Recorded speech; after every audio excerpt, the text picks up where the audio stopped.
and I am still working very full time in the corporate world. I created this panel series as a space for other high achieving women to have honest, actionable conversations about creating success without burning out. Today's topic is identity and expectations when success feels foreign to you. And I'm so excited to welcome these two incredible panelists who bring a wealth of experience, insight, and real life strategies to this conversation. All right. So let's get started. I'd love to begin by having each of our panelists briefly introduce themselves. So, Brandy, would you like to kick us off? Sure. I'm Brandy. I'm also known as the Legacy Liberator. And I work with women who don't need more strategy.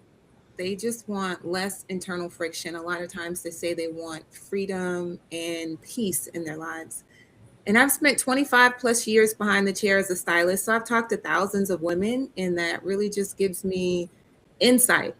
If you've been to a stylist before, most of us have, you get a front row seat to how women actually feel, and it's different than how their life looks. And what I've seen over and over is that they're disconnected from what looks good and what looks successful from how they actually feel. So that kind of led me into the identity work that I do, and that's where I now help women to recalibrate who they are so that their success doesn't cost come at the cost of themselves. Love that. And that is so true. So true. So, Jill? Hi, my name's Jill Kane, and I work with midlife women, coaching them. Most of them have come through, found themselves in a period where they're in either career transition or have faced career disruption, and a lot of looking at themselves and really realizing, like, where am I in life, and is this the path I want to continue to keep going down? So, like Brandy, I've kind of found myself in that situation as well. My background's been in corporate HR for 27 years and really being defined by the corporate structure and titles and all of the things that go with that. I came to a point where I realized this just wasn't it for me. And I've had more and more conversations with women who found, quietly felt the same, weren't really saying that up front. So I started exploring, digging into coaching and figuring out how we can work together to help them get clarity on what they really want and what's really meaningful for them so they can create their next chapter in life. Yeah, I love that. And honestly, I wish I had met both of you at the very beginning of my journey because that's like everything that you guys have talked about is exactly what I felt in the beginning and how I ended up deciding that, okay, I want to work with other women who are feeling the same way. But it was like for me, I hit 35, and before that I'd never even thought about my age. Like age wasn't even a concern, but I hit 35. Seemed like everything in the world was changing all at once. Like from my job to body changes to it was just like everything was changing. And then I was like, what am I doing? Why am I here? It's like everybody's looking at this like you're getting the promotions, you're doing all the things. But inside I was like, I don't even like this anymore. Like this doesn't feel like success. Like, why am I? And so, yeah, I really wish I had met the two of you or heard somebody else having this exact conversation when I was at the beginning of my journey. So now each of you have already talked about like what kind of drew you to this topic, but what's one pattern that you often see in women who feel disconnected from the success or the identity that they've created around the success that they've attained? So, Joe, why don't you start? Sure, I'd have to say it's probably like over identifying with being competent. And I think particularly corporate women who have kind of come up in that structure, it's kind of like we're rewarded for things that really are not totally aligned with our values, like the overworking and overextending and crossing our boundaries and saying yes when we really feel like it's a no. And so that behavior tends to get rewarded too. So we might be rewarded with promotions or financially or just recognition at work. And so I think over time, like it creates this pattern and we just get used to it and find ourselves like automatically engaging in that behavior because it's a learned behavior. You do this and you get this reward for it. But then, like you said, it's over time you start finding yourself in a place where you realize it's really not fulfilling you, and maybe it never did, and start questioning that and looking at that. But I think a lot of women too also start to feel like something's wrong with them, or they're the only one experiencing that. But the more I talk about it and talk to other women, I find it's just the common pattern that comes up. I Yeah. have to agree with Jill. I'm sorry, you're probably gonna ask me. Oh no. I agree. I agree because of course, like Jill said, she works with women in corporate, and so obviously they're incredibly capable, right? They're brilliant. They are just disconnected from themselves because they've had to perform this identity and do these things to be accepted. So just like Jill said, it is a pattern, and it's more than just burnout. It's not failure. What it is self-abandonment, because what they've been doing has produced the results that look good, but they don't feel good long term because Mhm. it's an outdated identity that they're working from. Yeah. Yeah. Completely agree. Yeah. Like I said, I can already tell where this conversation is going, and I know that it's a conversation that's been needed for a very long time. So, one of the things that a lot of us don't really talk about is, success can look good externally. It looks good to everybody else.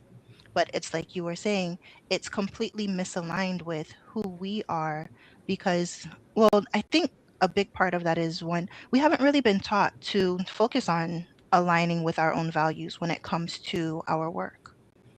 Like for our generations, we were basically taught, okay, you go to school, you go to college, you get a good job, and then you do whatever it takes to continue, moving up in the corporate ladder or just continue moving up. Some places or some people, and I this was a harder realization for me because I've always been fairly ambitious, but I realized some people they just want a good job and that's the only thing they want. Like they don't care about, like promotions and things like that. So it's just like understanding, okay, this is what society has said is Mhm. what success looks like, but then taking that time to figure out what success means to you and what that will actually look like in your life. And I think a lot of that comes down to expectations that, whether they're spoken or unspoken, but it's expectations from like your family, your friends, your culture. So, how do you guys think different expectations from all of these different groups shape the way women define success for themselves?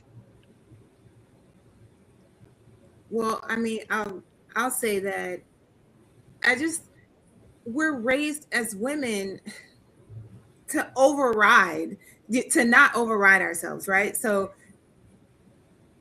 we don't do that. So we do what is socially acceptable. Oh, okay, go give your auntie a kiss, but we don't really feel comfortable doing that. So we've been raised to override, over deny, abandon, abandon, abandon. And then it comes to a head where we're burnt out, right? It's not really burnout. It's just the identity doesn't fit anymore. And now you want to use your voice, but it's incredibly scary when you get to that place of evolution because it comes with grief, right? You have Hmm. to say no to things that, well, what's that going to look like for me? What are people going to think about me? How is my life going to change? But if it doesn't fit anymore, then it's time to make the adjustment. And so that's what me and Jill do. We help women to make that adjustment because life doesn't automatically update with what you Yeah, want and how you feel. You have to do something, it requires action. yeah, Yeah, I agree. I think you have to either disrupt yourself or you get disrupted, right? Either the job ends or maybe you make the decision on your own. It may not be leaving that job or that career, but hmm, something has to change, right? And maybe, like you're saying, Tamika, I think we are not taught to look at what our own values. Some of us don't even haven't even done that work to really realize like we're not living aligned with our values. If your values are family and health, you're just working all the time and you don't have time to do any of those things. And I mean, I've gone through so many situations too where, like, for me, I didn't have the pressure from my family. Like, I was the first to go to college, so like I wasn't the looking, at anybody in my family pressuring me or in my circle who necessarily thought I should be getting promoted and doing all these things. It was pressure I was putting on myself, or just kind of looking around me and looking at other people at work and kind of noticing, what the path was. Like, I think from a young age, I realized early on I didn't necessarily want to follow the path some of the people I saw where they're getting promoted and traveling all the time and missing kids' birthdays and soccer games. And it's like, I don't, that to me is heartbreaking. Like, I'm not going to choose to do that if I can help it. Like, I don't feel like that's has to be everybody's destiny. And I think that we just get caught up in, performing for so long that we don't realize we have that choice. And I know we'll talk about it more, but like, I think it really comes down to we're not even recognizing our own inner voice and intuition anymore, because that signal's been overridden by the external validation that we're receiving. So it just takes a lot of time and distance. And I also went through this whole experience myself. So just like really listening to that voice inside, and not listening, making intentional time to have quiet time where you're not consuming podcasts and listening to different programs and things, even if it is helpful, because you really have to like hear your inner voice. Like, is this my voice? And is it really me that's desiring this thing? Or is it because I think I should, because I'm hearing it from somebody else? Yeah. And I will say it's funny because there's one thing that I remember hearing, and I guess it's just been so ingrained that I don't even think about the fact that this is what everybody was saying around me growing up. But it's like when you say to somebody that you don't like a certain aspect of your job, and everybody's like, nobody likes their job. You just go to work because they give you a paycheck. And I was just like thinking about it now, I'm like, that made perfect sense growing up because that's what everybody was saying. That's what I saw. Like, I didn't see anybody who enjoyed what they were doing.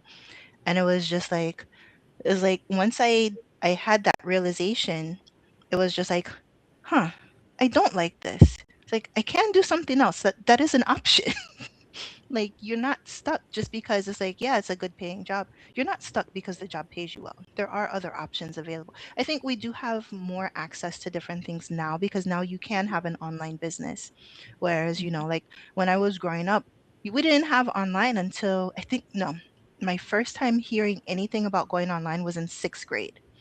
And AOL was still new, and they brought them to the school and they set it up like in the school library, and they were sending all the students down like in groups to check out this new America Online. And so it's like I don't remember seeing like all businesses having websites until the early 2000s. Mm-hmm. So it's like now we have so much more access than, our parents would have had when they were our age or when they were younger.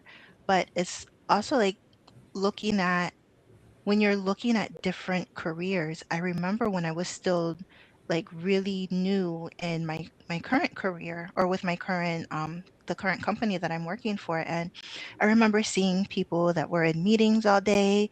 And back then in my mind I was like, oh, they're in meetings, that must mean they're important. So then I would get excited when I was invited to a meeting. And now I'm in meetings all the time and I'm like, I can't get any work done because I'm in meetings. And then there was because we also have like we have locations, we have different locations in Florida. And so I would see the people getting to drive to the other locations. I'm like, oh, they get to travel there. They must be, yeah, no, it's all overrated. But it's also something I had to go through. I had to have that experience because when I had it, I was excited for it. But it was also the realization that what I was looking at, it changed as I got older, as I realized, okay, I did this, I was excited for it. That's not what I thought it was going to be. Like, this isn't fun. I'm not enjoying this hour and a half each way in the car where I'm basically doing what you're nothing but listening to audiobooks and podcasts. And like that's when I did the math, that was 40 hours a month in the car. I spent an extra week working just in my commute. That's And it's like crazy. it- but it's like you were just like I was just in it. It wasn't until COVID when everything stopped and I started working from home every day. I'm just like I was exhausted. Like I didn't realize how tired I was because I was just going. Because that was so normalized too, the Yeah. long commutes, and it's like wasted time. I mean, it's great to listen and educate yourself, but like that's time you could be resting, time you could be doing other things, time you could be working and getting your work done earlier, right? Yeah. Yeah. But it was just like and even the beginning of COVID, we had so many things going on. Working from home, I was working 13, 14-hour days at first. I'm like, I wouldn't have been able to do that if I still had that commute. So, but there was a fundamental change for all of us at work. Once we finally went back to the office, everybody, like, I'd say about half the people I spoke with, they find it more difficult to do the super early mornings. Like, there were times where I would be at the office, which was an hour and a half away, at 7 o'clock in the morning, just because I wanted to get something done before my meeting started for the day. Meaning, I had to leave my house at 5:30.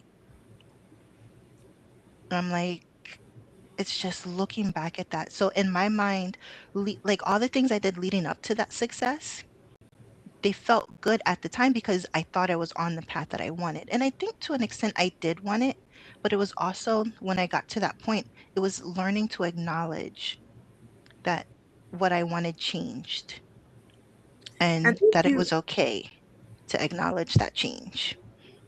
excuse me, sorry. No. I think you, as you were speaking, I was thinking to myself about how important it is to pause.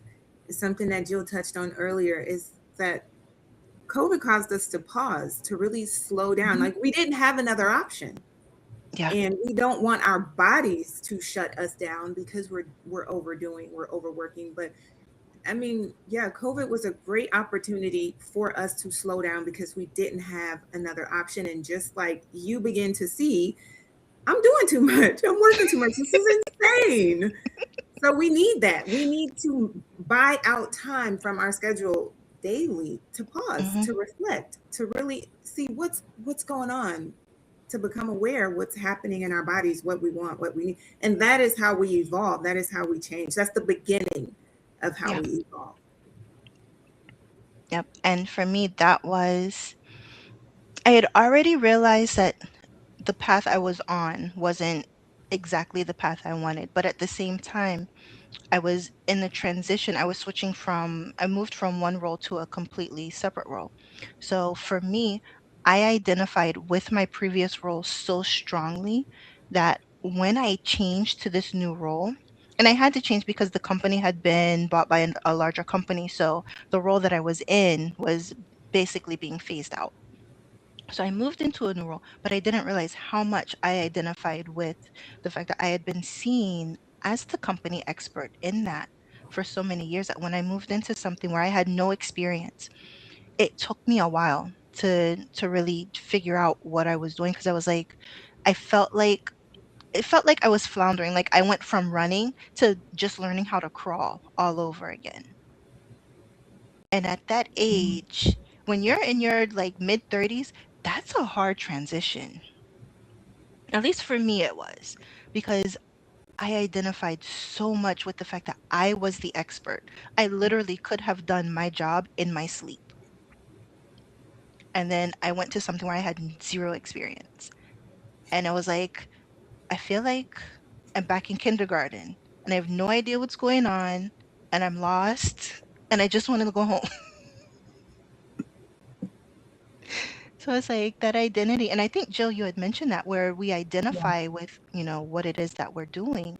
I'm like, that's a hard realization when you realize that I identify more with my job than who I was, like who I wanted to be as a person. Right. You don't realize it either sometimes when you're doing it too. And Mm. like in my corporate career, my job was to do job architecture and compensation. So I was like the one making titles and putting people and jobs into titles and things like that. And you see how personal it is with people. Like I remember years ago doing one project where it was a healthcare organization, and they were nurses, and so they were really tied to the level that they were. So it was like under an old system, and we were moving to something different. It was actually an upgrade, but they were so tied to like that title or that level that they thought was so important. and doesn't have the meaning, like it didn't have any meaning in the new structure. So it's, people do like really identify, it's not just the title but the work too, and like being seen a certain way and identifying as like, I'm the expert, I'm the one who everybody goes to, and it feels good to get that recognition and reward. But that's just one piece of who you are, not all of who you are, and Yeah. I think that's where we lose sight of that. Yeah. I see that a lot in parenting too. Well, I'm a Mhm. mom to four girls, or ooh, that's a role. It's not an identity. Yes. Yeah. And I think that's something that we need to think of much more than we do. Like I remember there was a new group.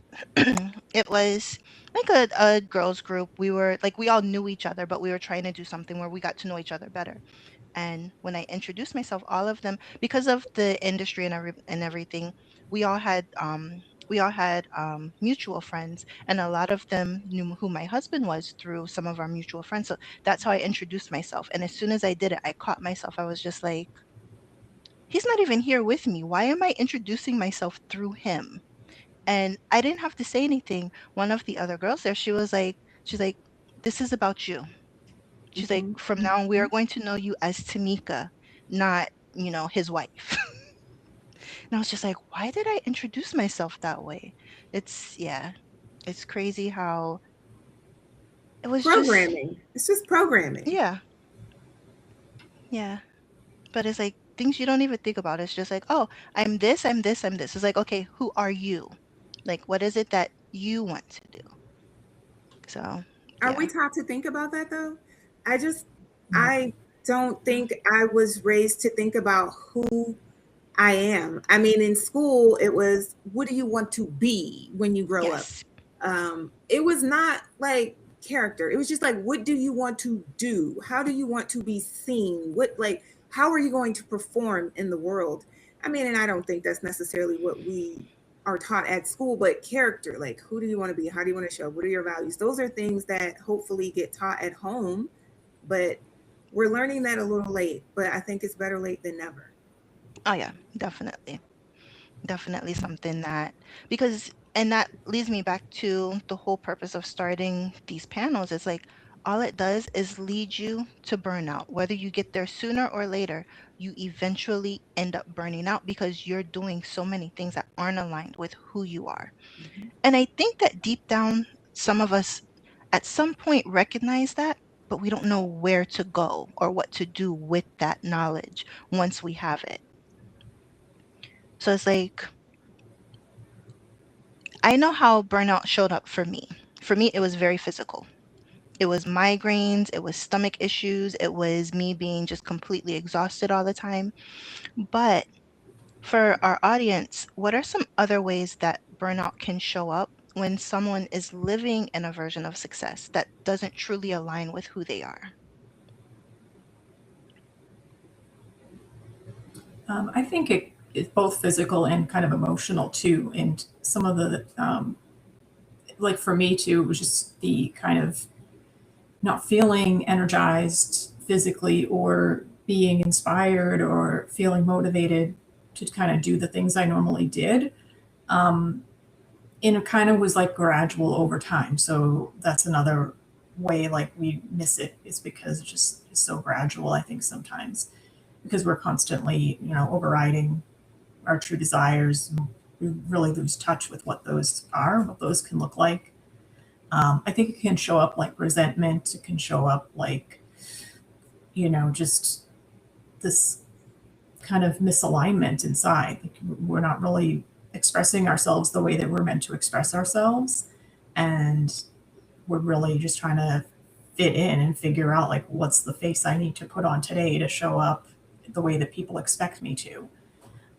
So I think you're right. Like I think we do kind of recognize a little bit that we're doing it, but we don't know where to even begin because it feels really hard and heavy to completely start over in your life. And I think that's kind of another myth too, with especially women in midlife that find themselves in this situation where it feels like a whole reset and a, I'm trying to get away from using the word reinvention a lot because I feel like that's such an overwhelming way to put it because it's really not. It's just kind of taking away all the things that are misaligned and kind of figuring out who you are and what really motivates you. Because then things will feel easier. When things feel lighter and easier, that's how you know you're in alignment, you're in flow, and you're in the, heading in the right direction.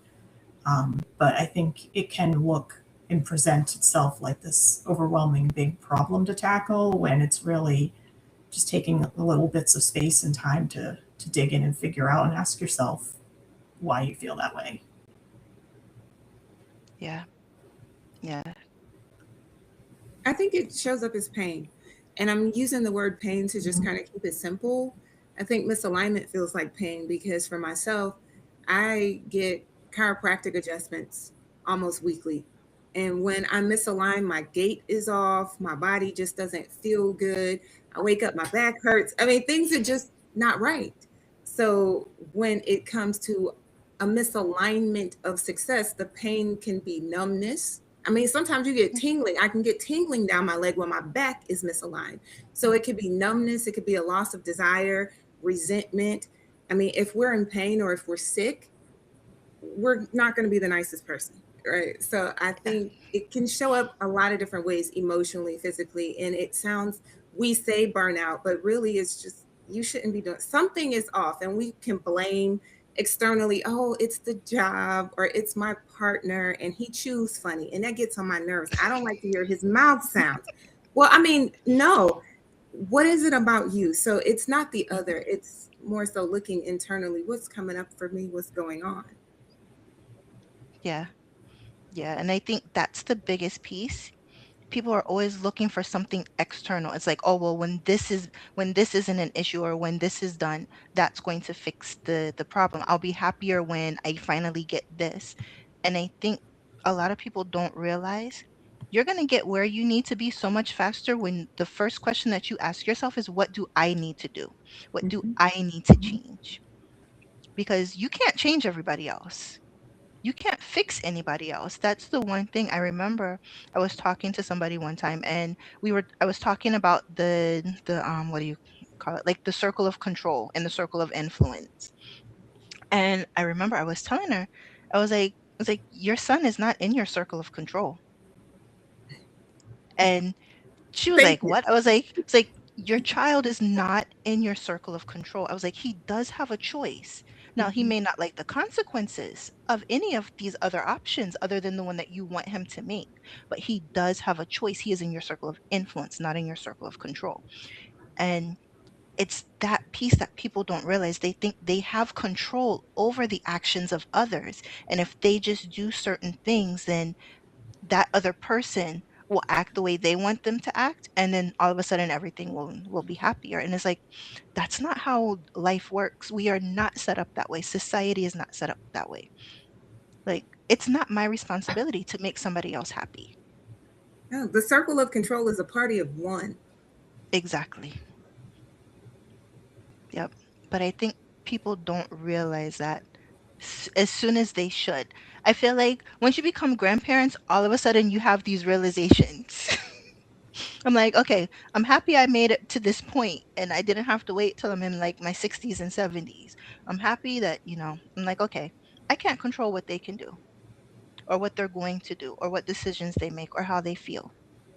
But if I realize that something's triggering me, I can take the time to identify what the trigger is, why I think it's triggering me, and what I can do in the future if it comes up again. Because I'm the only person I can control. So it's that level of understanding of, okay, this is how I'm feeling, this is what's happening, how is this leading to this, and what can I do next to get me to where I want to feel? I love that. I think too what you both were talking about. It's really interesting how it shows up in the body. So I'm really big into the mind body connection. I really think that things really manifest in your body. It's showing there's a deeper problem, and I also look at it as kind of the solution too. Like the more that I find I'm active and going to the gym and getting outside in nature, walking, I'm calmer. I'm able to like handle more resilient. And so I think they go hand in hand. And this conversation with burnout too.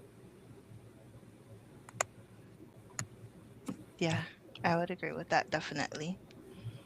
Yeah, because like for me, one of the things I've been doing more is walking.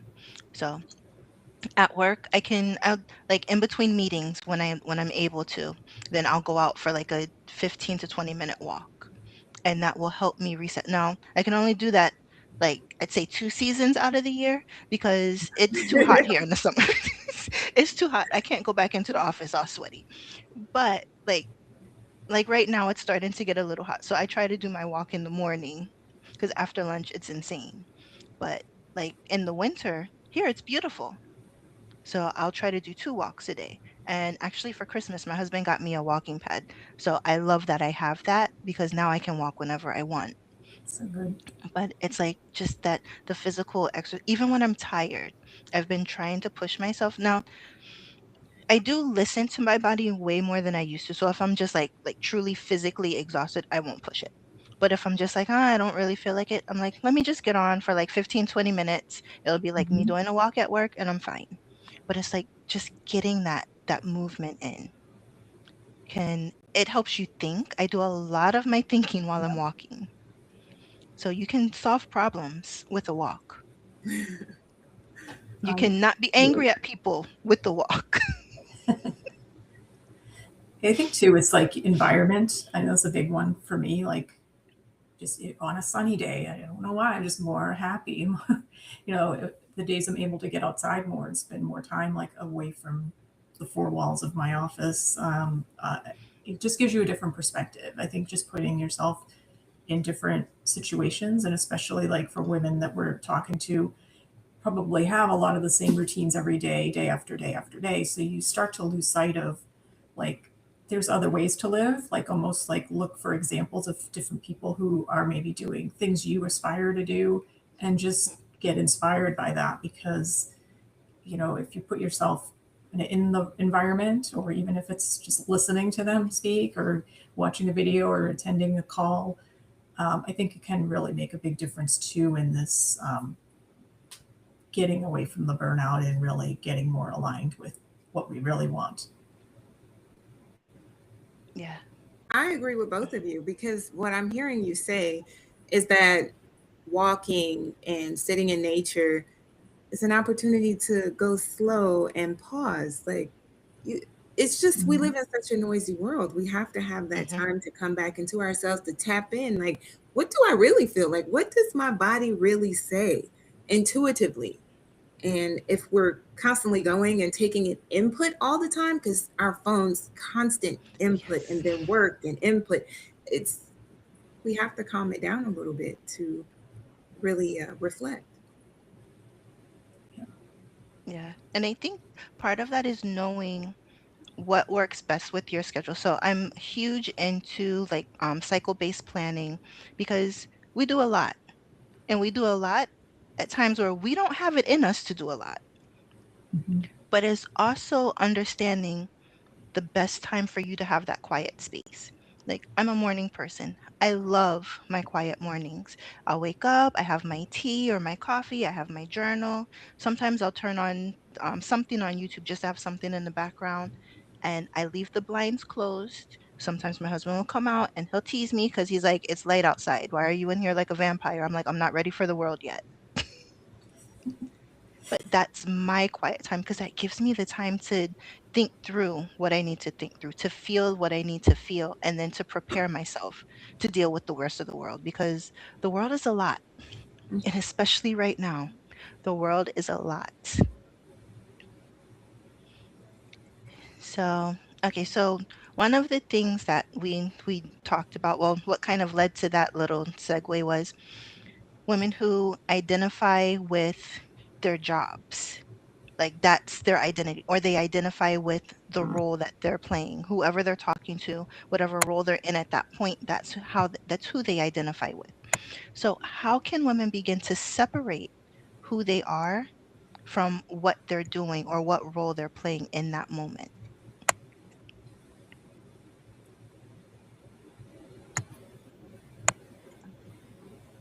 I think it's taking that those intentional breaks, like we were talking about, just as a first step to be able to really start to tune into our intuition and hear our own voice.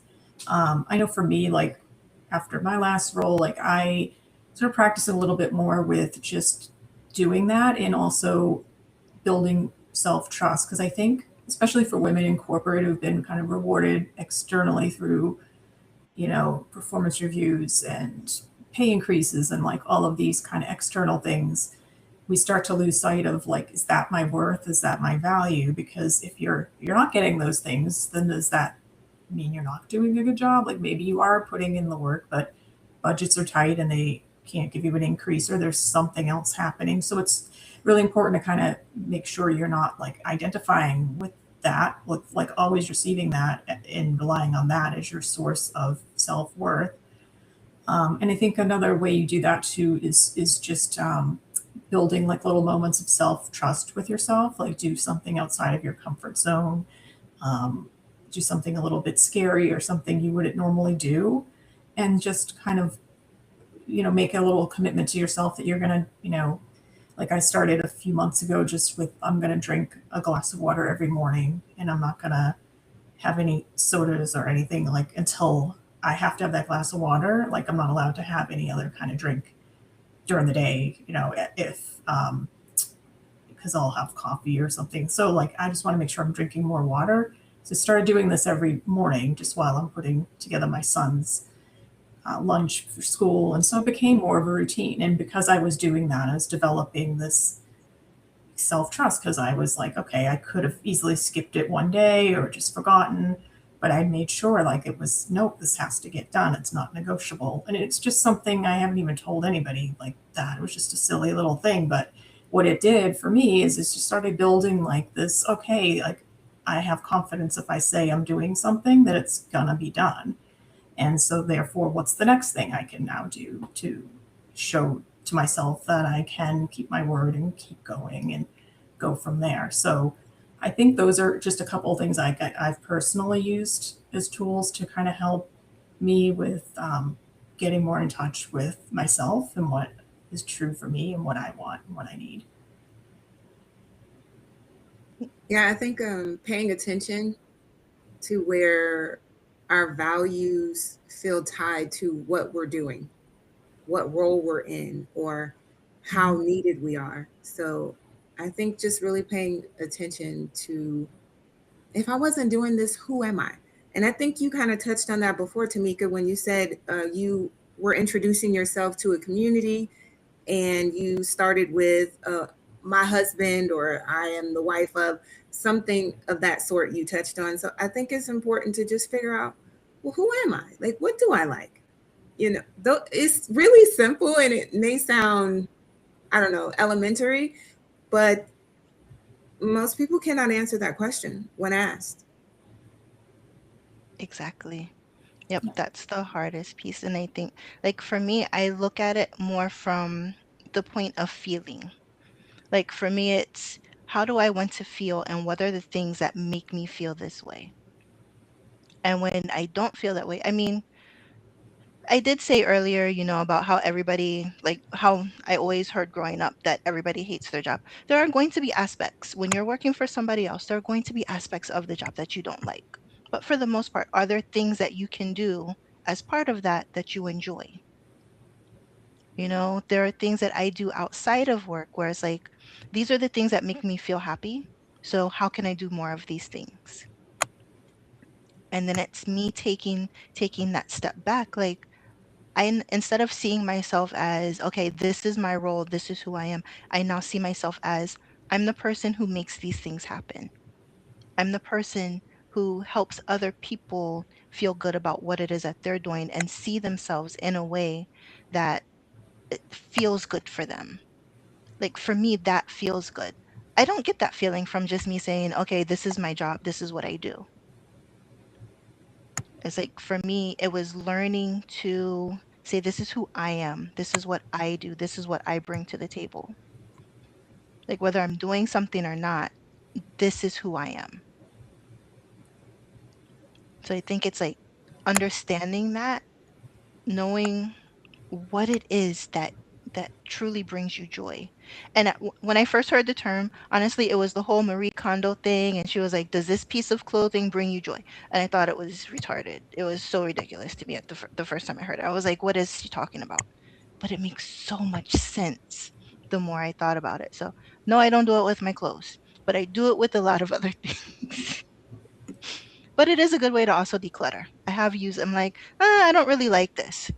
So it does help with decluttering. But I think just in general, looking at what it is that brings you joy, that makes you feel good about yourself and the energy that you're putting out into the world.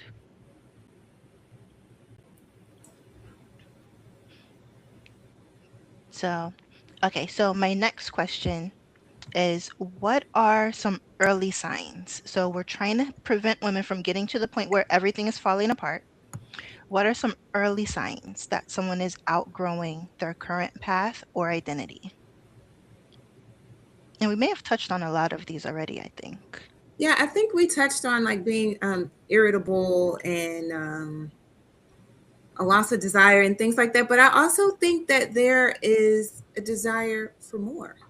You want something more expansive. This just doesn't really feel like you anymore.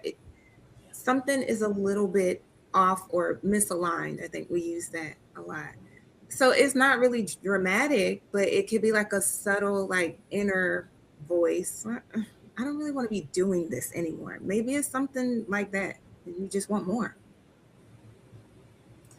Yeah, I agree. I think that for me, it's kind of just as I've gotten older and like notice certain things like, oh my God, I'm going through this again, or like this is happening to me again. Like, I don't want to be doing this. Repeating patterns because I know there's like the saying, you know, you'll learn the same lesson over and over until you actually learn it.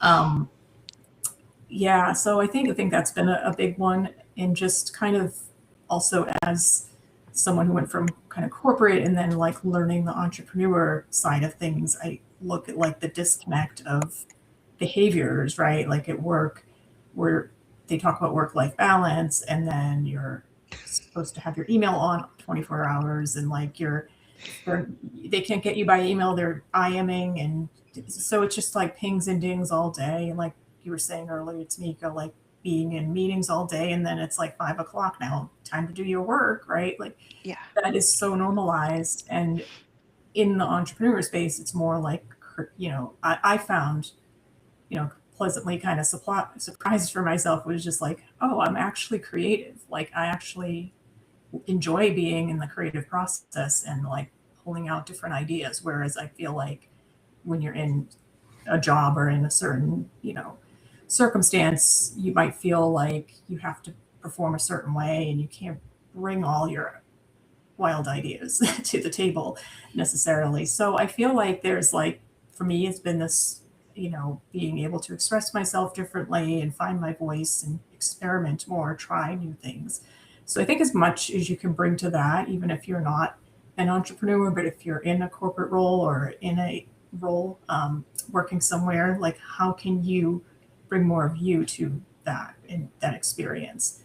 And how can you really look at your values and align it with what you're doing and the work you're doing. Because at the end of the day, like I think we really don't have complete control over all of that, but as much as we can, I think it'll just make things easier and better for everybody. Yeah. And that part of that, like the whole, bringing yourself into your work is one of the things that I realized I wasn't doing. And once I realized, okay, I'm not enjoying these things, what else can I do? It was me saying, okay, I enjoy doing this. How can I incorporate this into my work so that I do have parts of my day that I enjoy? And that I will say has made a huge difference. Once I started doing that, it's like when I have those times where I'm really stressed at work, I'm like, you know what? I'm not going to touch this right now. I'm just going to do this piece. And then it's like you get into that flow, your head, because for me the biggest thing is headaches. When I don't Mhm. want to do something but I'm forcing myself to do it, my brain is like, I already told you we don't want to do this. So I get an immediate headache.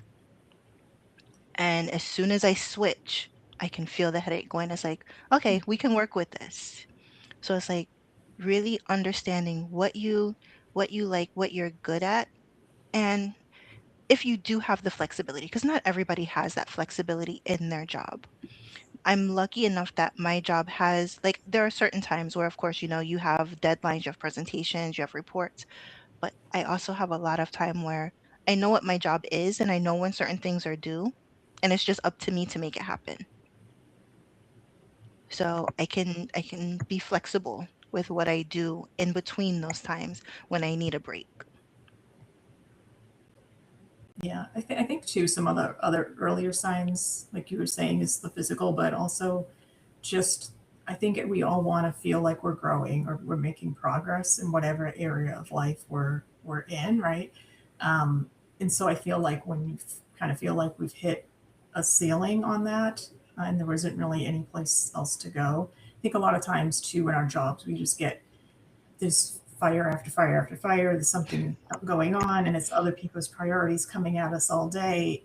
We don't take enough time to sit with ourselves and go, well, where do I want to be in 6 months or 12 months? And like, what other skills can I be learning? Like maybe people want to learn AI, but work isn't really making, room for that, right? You've got to advocate for yourself and be able to find pockets of time where you can work on your own development. And even if, it may be that you want to spend more time at home and you're not getting that, like find a way to create those boundaries and advocate for yourself if you can. Yeah. Yeah, I would definitely agree with that. One of the things, so when I look at cycle-based planning, because there are times where you're going to be more tired, and there are times where you're going to have more energy and you're able to do more focus. So for me, it's looking at it like if you don't have the ability to adjust your workload throughout the week, then find a way to give yourself the extra time for rest. If you have to produce a certain amount, every day at work, then have weeks where you meal prep on Sunday so that when you get home, you're not having to stand in the kitchen forever and try to cook dinner. Or just say, you know what, I'm picking up dinner on my way home. Or you can even do something as simple as like meal kits. We did that for a little while, and that was amazing. That was literally we picked the meals, they delivered the meals, I threw them in the fridge. Like doing the dishes took maybe 10 minutes because all we had to wash was our utensils. That was amazing. And at that point in time, that's what I needed because I had so many other things I was doing that I needed the extra time for rest. So I didn't put myself in a position where I started to feel burnout or resentment for everything else because I gave myself the gift of having those meal kits already. So that's another big one. When you know that you have something coming up or you're in a position where you can plan to make life a little easier for yourself, do as much as you can to make your life easier, even if it's just for a short time. Because you can do the meal prep. You can do, like, I used to put out all my clothes for the week. I would actually sit down, I would iron everything. I had my outfits lined up in the closet on hanger. So every morning I would just go in, grab the hanger, and that literally saved me so much time. I didn't realize how much time I spent in the mornings just trying to figure out what I was going to wear. I'm like, I only have so many clothes. I know what they look like. I've had the same clothes for however long. Why is it taking me so long? But it was the effort that was going into making that decision. And I'm like, something as simple as, I mean, I didn't hate it. It wasn't fun, but I got it done. It was out of the way. So I could spend my days doing more of the things that I enjoyed. Yeah, the decision making takes a lot of energy from It us. does. It really does. So, okay, so we know that making or having these realizations and attempting to make these changes is uncomfortable, and it can be scary.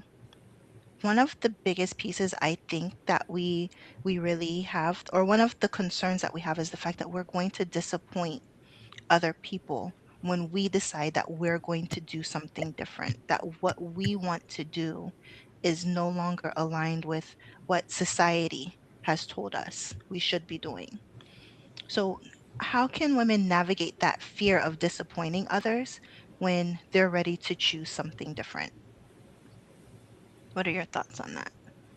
I'm not really sure it's about disappointing someone. I don't think it's really about disappointing them. I think it's really about the fear of losing connection or Mm, approval, the fear of being seen differently. So, do I allow myself to be seen as someone new? And that can be really uncomfortable if we ask ourselves that Mhm. question. So, we just have to tell the truth. I like that reframe. That's very true.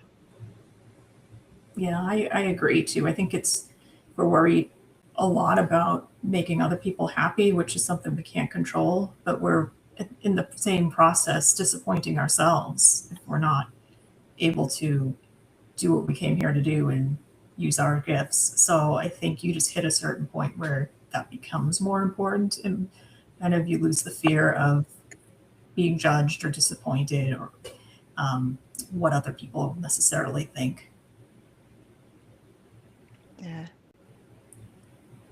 Okay. I like that. I like that reframe because I've always thought of it really as okay, well, it is in a sense but it's not really disappointing somebody else. I mean, it might, but I think it is more okay, this is what I've put forth. This is what I've told the world who I am, and now I'm changing that.